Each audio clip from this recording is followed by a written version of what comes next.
प्रवीण एक नास्तिक व्यक्ति था, जिसे हिंदू धर्म में पूजा अर्चना और तपस्या महज पाखंड लगती थी। उसे लगता था कि यह सब केवल कमजोर और अंधविश्वासी लोगों का काम है। तभी उसकी माँ ने कहा, बेटा, मेरी एक इच्छा है कि मैं कुंभ के मेले में स्नान करूं। तुम मेरे बदले स्नान के लिए चले जाओ बेटा। नहीं माँ, मैं नहीं जा सकता। मुझे इन सब पाखंड में विश्वास नहीं है। तुम इन सब में बेकार परेशान हो रही हो माँ। देखो बेटा, मना नहीं करते। हमारे बुजुर्ग कहा करते थे कि रात्रि के समय वहाँ पर दिव्य आत्माएं परलोक से आती है, इसलिए आपको जाना ही होगा।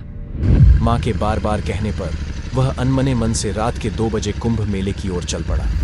रास्ते में ठंड अपने चरम पर थी और चारों ओर घना अंधेरा था। उसने देखा कि कई नागा साधु खुले आसमान के नीचे अग्नि के पास ध्यान में लीन थे। कुछ साधु ठंडी जमीन पर बिना किसी कंबल के बैठे हुए थे और कुछ अपनी तपस्या में खोए हुए थे। प्रवीण ने खुद से कहा, ये लोग पागल हैं। ऐसी ठंड में अपना जीवन खराब कर रहे हैं। कोई फायदा नहीं, बस बीमार होकर मर जाएंगे। क्या यही इनकी तपस्या है? ये सब गुमनाम और पाखंडी है। अगर मेरी माँ की जिद ना होती तो मैं कभी नहीं आता यहाँ। संगम पर पहुंचकर प्रवीण ने ठंडे पानी में उतरते हुए गहरी सांस ली।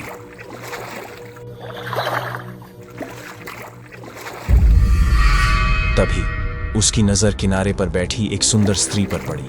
वह स्त्री एक धधकती आग के सामने ध्यान की मुद्रा में बैठी थी। उसकी सफेद साड़ी से परावर्तित चंद्रमा की रोशनी उसे और भी रहस्यमय बना रही थी।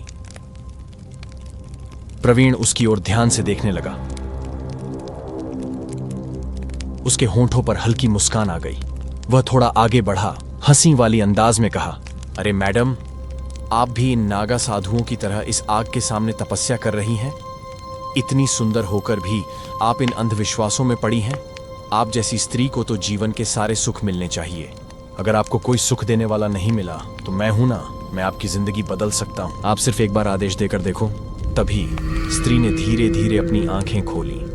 उसकी आंखों से आग की लपटें निकलने लगीं। चेहरा जो कुछ क्षण पहले स्वर्गीय सुंदरता का प्रतीक था, अब भयानक रूप धारण कर चुका था। उसकी आंखें लाल अंगारे जैसी थीं और होंठों पर एक डरावनी मुस्कान थी। प्रवीण यह देखकर सहम गया और वह जमीन पर गिर पड़ा। वह समझ गया था कि यह एक दिव्य आत्मा है।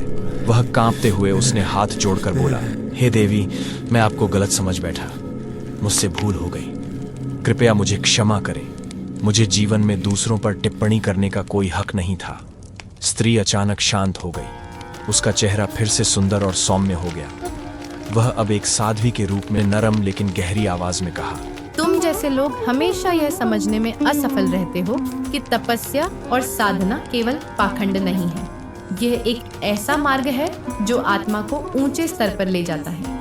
जब व्यक्ति जीवन की साधारण सीमाओं से ऊपर उठकर सोचता है तो उसे अपने प्रश्नों के उत्तर धरती पर नहीं मिलते। तब वह अध्यात्म की ओर मुड़ता है। प्रवीण स्त्री की बात सुनकर स्तब्ध था। तुम्हें क्या लगता है कि यह सब व्यर्थ है? अरे मूर्ख, ये नागा साधु हजारों सालों से ऐसे ही अपनी त्याग, तपस्या और अपने प्राणों का बलिदान करके इस धरती को संजोया है। तुम तो एक स्त्री से बात करना भी नहीं जानते हो, इसलिए तुम इनके जीवन को क्या ही समझ पाओगे। इतना कह और वह आकाश में विलीन हो गई। प्रवीण जमीन पर बैठे हुए उसकी ओर देखता रहा, जैसे किसी गहरे रहस्य से रूबरू हो रहा हो। आज 2 सप्ताह गुजर गए लेकिन प्रवीण घर नहीं पहुंचा। उसकी मां परेशान थी।